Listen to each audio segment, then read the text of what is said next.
Hello friends, आज हम पढ़ते हैं इंटरनेशनल लॉ। और इंटरनेशनल लॉ में आज का हमारा टॉपिक है ट्रीटी।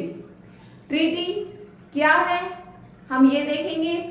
सबसे पहले मैं ये बता देती हूँ कि इंटरनेशनल लॉ के अंदर ट्रीटी बहुत ही इम्पॉर्टेंट सोर्सेज है। इंटरनेशनल लॉ को जानने का ट्रीटी एक इम्पॉर्टेंट सोर्सेज है। तो ट्रीटी क्या है? बहुत सारे जो ज्यूरिस है, जिसमें से ओपेनहाइम है, स्टार्क है, इन लोगों ने अपनी डेफिनेशन इसके बारे में दी है। ट्रीटी की सबसे इम्पॉर्टेंट जो डेफिनेशन है वो आपको मिलेगी वियना। ये वियना अभिसमय कन्वेंशन 1969 का है, जिसके अंदर आर्टिकल 2A के अंदर इसकी डेफिनेशन दी गई है। ट्रीटी के ऊपर ये कन्वेंशन सबसे महत्वपूर्ण कन्वेंशन माना जाता है। तो ट्रीटी क्या है?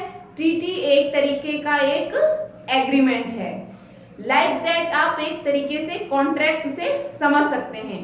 जिस तरीके से कॉन्ट्रैक्ट में दो पार्टीज होंगी, उनमें एक एग्रीमेंट होगा, एग्रीमेंट रिटन होगा और उनमें साइन होंगे। कुछ इसी तरीके की प्रोसेस ट्रीटीज में भी होती है। तो ट्रीटी क्या है? ट्रीटी एक करार है, यानी कि एग्रीमेंट है। वो एग्रीमेंट रिटन होना चाहिए, वो एग्रीमेंट रिटन होना चाहिए। और ट्रीटी दो या दो से अधिक राष्ट्रों के बीच में होती है। जब दो राष्ट्रों के बीच में होती है तो वो द्विपक्षीय संधि कहलाई जाती है, और जब दो से अधिक राष्ट्रों के बीच में होती है तो वो बहुपक्षीय संधि कहलाई जाती है। तो ये है, हमने जो देखा है कि ट्रीटी में क्या क्या चीजें आती है, यानी कि ट्रीटी की डेफिनेशन में क्या आएगी, इसका एग्रीमेंट, रिटर्न और दो या दो से अधिक देशों के ये बीच में होनी चाहिए। अब जैसा कि मैंने बताया कि वियना कन्वेंशन के अंदर आर्टिकल 2A में यही डेफिनेशन दी गई है। ट्रीटीज को कन्वेंशन भी बोल सकते हो, एग्रीमेंट भी इसे बोला जाता है, प्रोटोकॉल बोला जाता है। ये कुछ जो वर्ड है जो ट्रीटीज के लिए यूज होते हैं। वियना अभिसमय है जो कन्वेंशन है, इसके ऊपर जो साइन था, साइन 23 मई 1969 को इसके ऊपर साइन किया गया था। और ये अप्लाई कब हुआ था? 27 जनवरी 1980 को ये कन्वेंशन अप्लाई हुआ था। इस कन्वेंशन में बहुत सारे कंट्रीज इंक्लूड हैं, पर इंडिया इसमें इंक्लूड नहीं है, भारत इसमें इंक्लूड नहीं है। अब हम देखते हैं इससे आगे। तो सबसे पहले हम ये देखते हैं, ये दो क्वेश्चन हैं जिनको हम इनके आंसर के साथ में हम इसको देखेंगे। क्यों आवश्यकता हुई? ट्रीटीज इंपॉर्टेंट सोर्स है, पर सोचिए इसकी आवश्यकता क्यों हुई? इंटरनेशनल लॉ में ट्रीटीज की जरूरत क्यों हुई? तो केवल ट्रीटीज किस लिए की जाती है? ट्रीटीज दो देशों के बीच में रिलेशन बनाए रखने के लिए, उनके साथ में व्यापार से संबंधित जो भी, ट्रेड से संबंधित जो भी वर्क है उसको बनाए रखने के लिए, केवल दो देशों के नहीं बल्कि बड़ी मल्टीनेशनल कंपनीज के बीच में भी जो ट्रीटीज होती है वे भी इंटरनेशनल लॉ में मान ली जाती है। इसके अलावा ना केवल दो देशों की बल्कि यूएनओ के जो भी संगठन बने हुए हैं उनके द्वारा भी जो देशों के साथ में ट्रीटीज की जाती है वो भी यहाँ पर आएगी, वो भी कन्वेंशन के तौर पर माने जाते हैं। उनके द्वारा भी ट्रीटीज की जाती है अदर कंट्रीज के साथ में। तो ट्रीटी की आवश्यकता हमें इसलिए हुई, ट्रेड को बढ़ाने के लिए, रिलेशंस बनाए रखने के लिए, कुछ शांति बनाए रखने के लिए, सीमाएं निर्धारित करने के लिए, जो भी बॉर्डर है उसको निर्धारित करने के लिए कि इतना बॉर्डर इसका है और इसके बाद का बॉर्डर दूसरी कंट्रीज का होगा, तो उस बॉर्डर को क्रॉस ना किया जाए। तो ये सब चीजों के लिए ट्रीटीज की आवश्यकता हुई। अब हम आगे बढ़ते हैं कि कौन कौन कर सकता है ट्रीटी। ट्रीटी कौन कौन कर सकता है? तो सबसे पहले ट्रीटी वही देश कर सकते हैं जो कि संप्रभु हैं। जो संप्रभु देश नहीं है वे ट्रीटी नहीं कर सकते हैं। ट्रीटी वही देश करेंगे जो संप्रभु हैं। इसके अलावा जैसा कि मैंने बताया WHO हो या कोई भी अदर संगठन है वो भी ट्रीटीज कर सकते हैं। ट्रीटी करने के लिए सबसे इंपॉर्टेंट चीज क्या है? फ्री कंसेंट, यानी कि जो स्वतंत्र सहमति है, जैसा कि हम कॉन्ट्रैक्ट में भी देखते हैं। कॉन्ट्रैक्ट करने के लिए क्या होता है कि स्वतंत्र सहमति की आवश्यकता होती है। अगर कोई सहमति धमकी से, बल से ली जाती है तो सहमति की कैटेगरी में नहीं आएगी, वो फ्री कंसेंट नहीं माना जाएगा। यहां पर भी ट्रीटीज करने के लिए भी free consent very important point है। फ्री कंसेंट क्या है? हर जो कंट्रीज ट्रीटी करेगी वो फ्री कंसेंट के साथ ही ट्रीटी करेगी। पर कई बार ऐसी सिचुएशन भी देखी गई है कि जहां फ्री कंसेंट ना होने के बावजूद भी कंट्रीज को ट्रीटी करनी पड़ी। एग्जाम्पल के तौर पे हम ले सकते हैं फर्स्ट वर्ल्ड वॉर के बाद में जो वर्साई की संधि हुई थी वो ट्रीटी थी जो कि जो कंट्रीज जीत चुके थे उन्होंने जानबूझकर जो देश हारे थे उस वर्ल्ड वॉर में उनके ऊपर थोपी गई थी। यानी कि जर्मनी के ऊपर जो कि फर्स्ट वर्ल्ड वॉर में हार गया था उसके ऊपर वर्साई की संधि थी वो जबरदस्ती थोप दी गई थी। वहां उसकी फ्री कंसेंट नहीं थी, जर्मनी के टुकड़े कर दिए गए थे।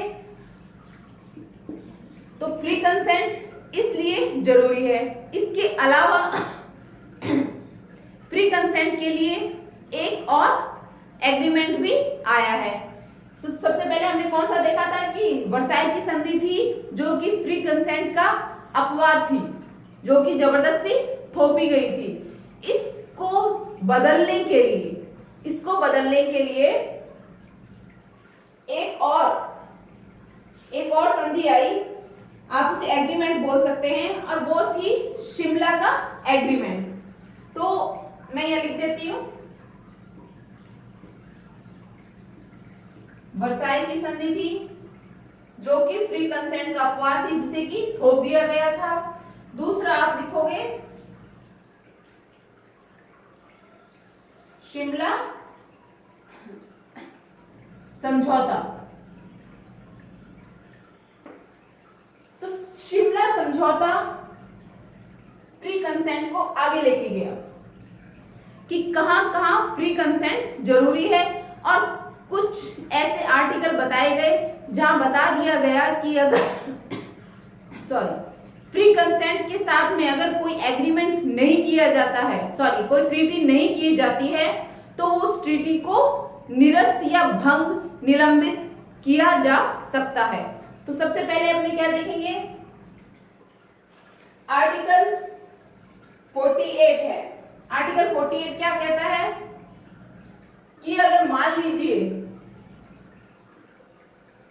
आर्टिकल 48 शिमला समझौते का है कि अगर गलती से किसी कंट्रीज ने ट्रीटी कर ली है तो वो उस गलती को सुधारने के लिए उस ट्रीटी से अलग हो सकता है। वो उस ट्रीटी को मानने से इनकार करके उससे अलग हो जाएगा कि उसने गलती से उस ट्रीटी को मान लिया था, एक्सेप्ट कर लिया था, उस कन्वेंशन का हिस्सा वो बन गया था। नेक्स्ट आता है 49 क्या कहता है आपका कि अगर कोई कपट के द्वारा फ्रॉड के द्वारा या कपट, कुछ भी लिख लीजिए, कपट के द्वारा अगर कोई संधि की जाती है, कोई संधि की जाती है तो वो संधि भी मान्य नहीं होगी। फिर सेक्शन आर्टिकल 50 की बारी आती है। तो 50 क्या कहता है? 50 कहता है कि अगर कोई कंसेंट भ्रष्टाचार से अगर लिया गया है, भ्रष्टाचार से भी अगर उसपे थोपा गया है तो भी उसे वापस लिया जा सकता है।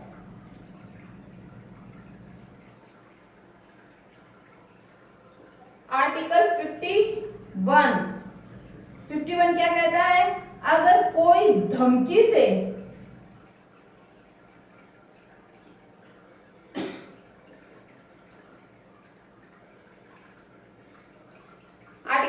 कहता है कि अगर धमकी के द्वारा, कोई थ्रेट के द्वारा भी अगर कोई ट्रीटी करवाई जाती है तो वो ट्रीटी भी फ्री कंसेंट में ना आते हुए उससे अलग हुआ जा सकता है, वो ट्रीटीज नहीं मानी जाएगी।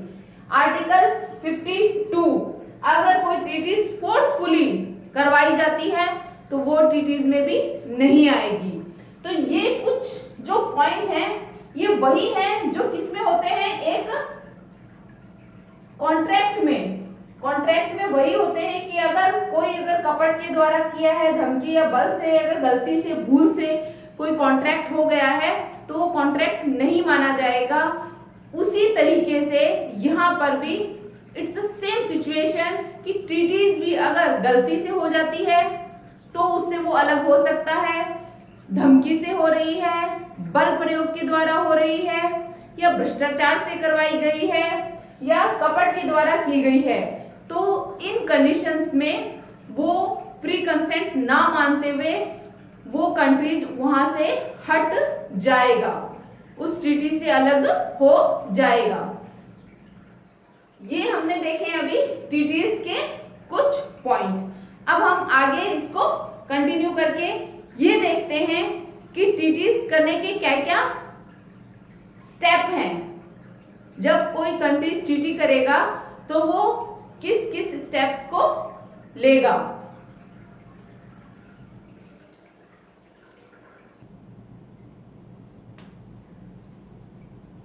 अब हम देखते हैं कि जो ट्रीटीज करने की जो जो स्टेज हैं वो कौन कौन सी है। सबसे पहले हम ये देख चुके हैं ट्रीटीज की डेफिनेशन और फ्री कंसेंट।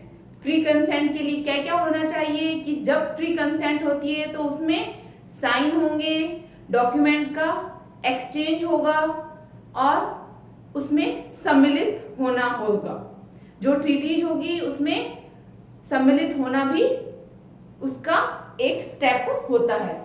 अब हम देखते हैं ट्रीटीज के स्टेज, कौन कौन से स्टेज से वो ट्रीटीज कंप्लीट हो जाएगी। तो सबसे पहला स्टेज क्या है आपका? प्रतिनिधि को अधिकार प्रदान करना। कंट्रीज अपना एक प्रतिनिधि उस ट्रीटीज के लिए भेजती है कि आप उस ट्रीटी के अंदर जाइए, और उसको वो पूरा राइट देती है वो संधि करने के लिए। तो यहाँ पर किसी प्रतिनिधि को अधिकार देना ट्रीटी का फर्स्ट स्टेप माना जाता है। सेकंड कौन सा आएगा? प्रस्ताव पर विचार विमर्श करना। अब जब दो कंट्रीज के अनुसमर्थक, ये प्रतिनिधि हैं, जब मिलेंगे तो उस ट्रीटीज के बारे में वो क्या करेंगे? विचार विमर्श करेंगे कि किस पॉइंट पर क्या बातें हो रही है और क्या क्या ट्रीटीज के अंदर बातें बताई गई है, कौन कौन से एग्रीमेंट लिखे गए हैं। तो यहाँ पर उसके ट्रीटीज के अंदर जो जो एग्रीमेंट में जो, क्योंकि ट्रीटी एक एग्रीमेंट ही होता है, ट्रीटीज के अंदर क्या क्या बताया गया है, कौन कौन से पॉइंट डिफाइन किए गए हैं और दोनों की क्या क्या लाइबिलिटीज है, उसके बारे में विचार विमर्श किया जाता है। थर्ड पॉइंट क्या आता है आपका? संधि को अंगीकृत करना, यानी कि अडॉप्ट करना। जब प्रतिनिधि आए, कंट्रीज ने अपने प्रतिनिधि ट्रीटीज के लिए भेज दिए, वहां पर सबसे सेकंड स्टेप पर विचार विमर्श हुआ। विचार विमर्श होने के बाद में उस प्रतिनिधि के द्वारा उस संधि को क्या कर लिया जाता है? स्वीकार कर लिया जाता है या अडॉप्ट कर लिया जाता है। जो संधि के बारे में विचार विमर्श चल रहा था उसको अडॉप्ट करना या स्वीकार करना उसकी थर्ड स्टेज मानी जाती है। यहाँ अडॉप्ट करने के बाद में नेक्स्ट स्टेप आता है आपका, क्या आता है, साइन किया जाता है। जब संधि को अडॉप्ट कर लिया गया है तो उसके बाद में उस संधि पर हस्ताक्षर कर दिए जाते हैं।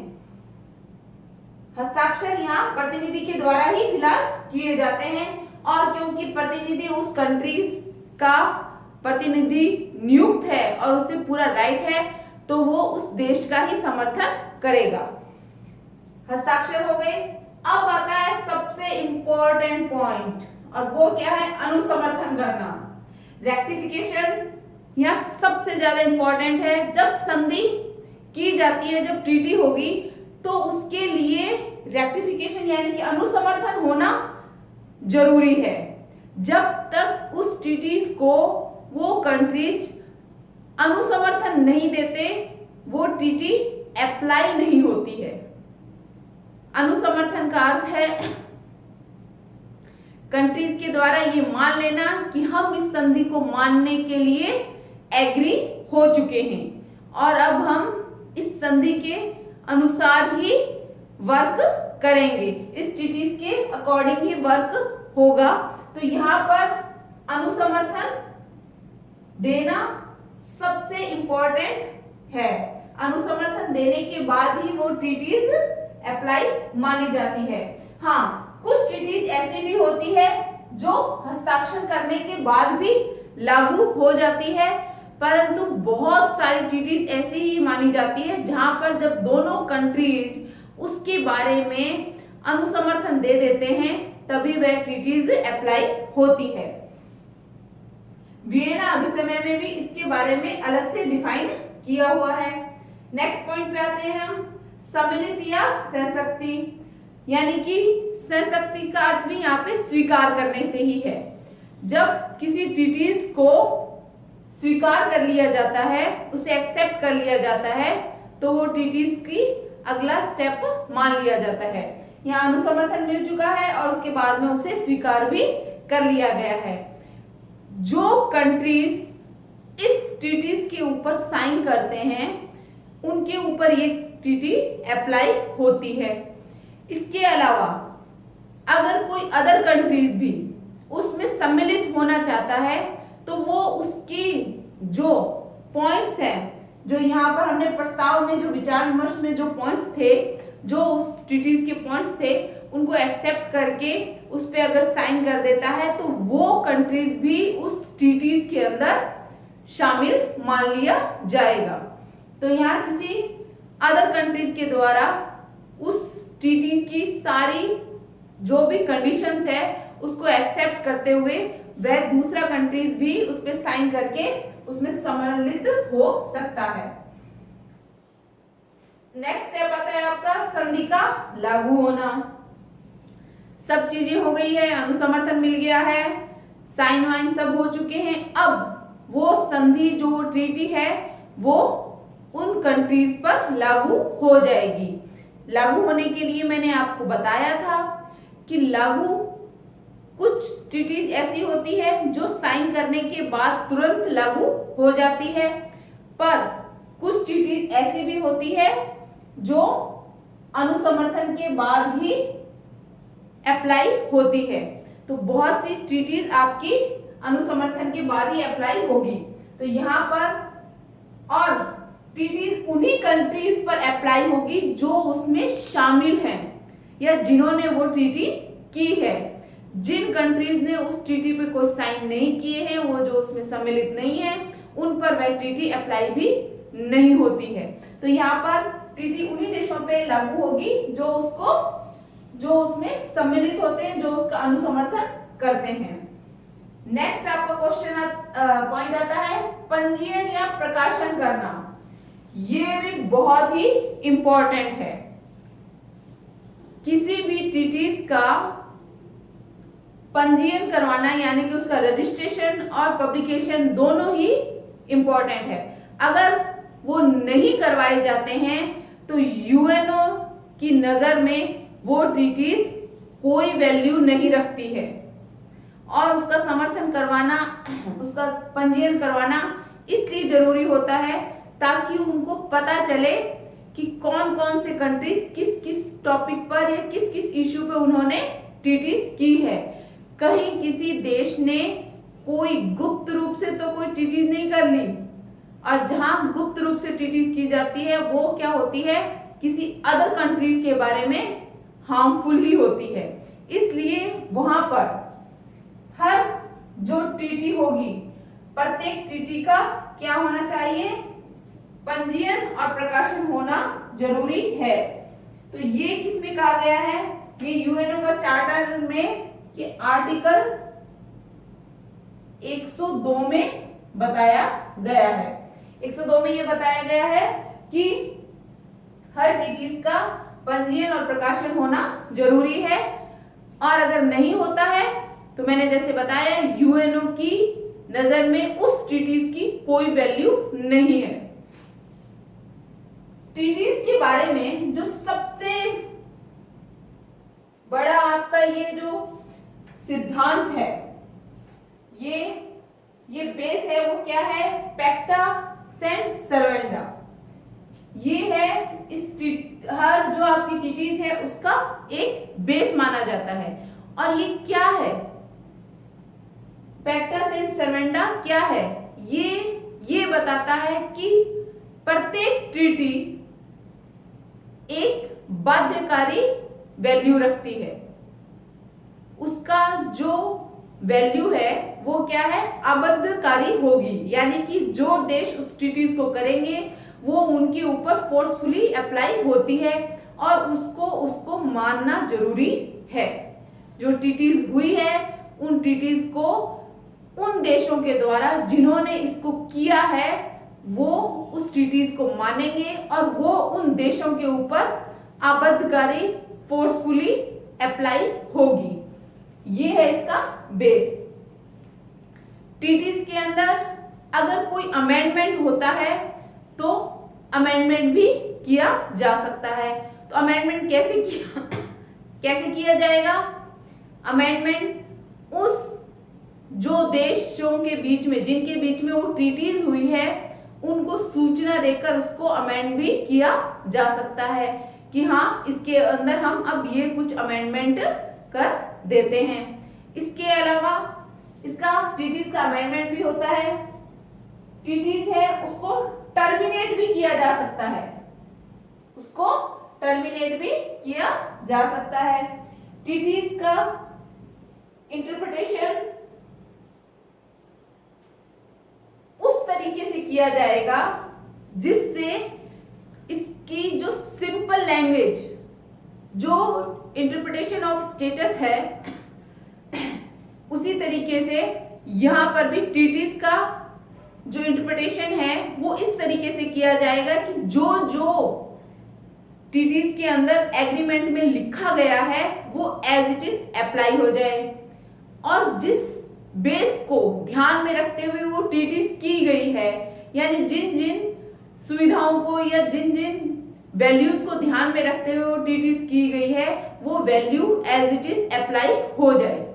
और अगर ऐसी कोई सिचुएशन होती है जहां पर उसका डायरेक्ट अगर मीनिंग ना निकले तो उसको दूसरे तरीके से उसका इंटरप्रिटेशन करके उसका जो डायरेक्ट मीनिंग है, जो कारण से वो संधि की गई है, उसके लिए उसको निकाला जा सकता है, उसका इंटरप्रिटेशन उस तरीके से भी किया जा सकता है। इसके अलावा ट्रीटीज है उसका स्थगन भी किया जा सकता है, उसको समाप्त किया जा सकता है। अब ट्रीटी समाप्त कब होगी, ट्रीटी तब समाप्त हो जाती है, सबसे पहले तो हम ये देख लेते हैं अगर वॉर स्टार्ट हो गई है, उन दो कंट्रीज के बीच में वॉर स्टार्ट हो गई है तो ट्रीटी वहीं खत्म हो जाएगी। अगर कोई कंट्री उससे निकल जाता है, जिस ट्रीटी का हिस्सा था, अगर वो कंट्री वहां से निकल जाता है, उस ट्रीटी को मानने से इनकार कर देता है और उसका समर्थन नहीं कर रहा है तो तब भी ट्रीटी समाप्त हो जाएगी।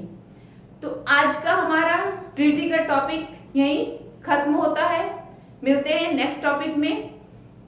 आज के लिए धन्यवाद। अगर आपको मेरी क्लासेस अच्छी लगे तो प्लीज लाइक कीजिए, शेयर कीजिए और सब्सक्राइब कीजिए। Thank you.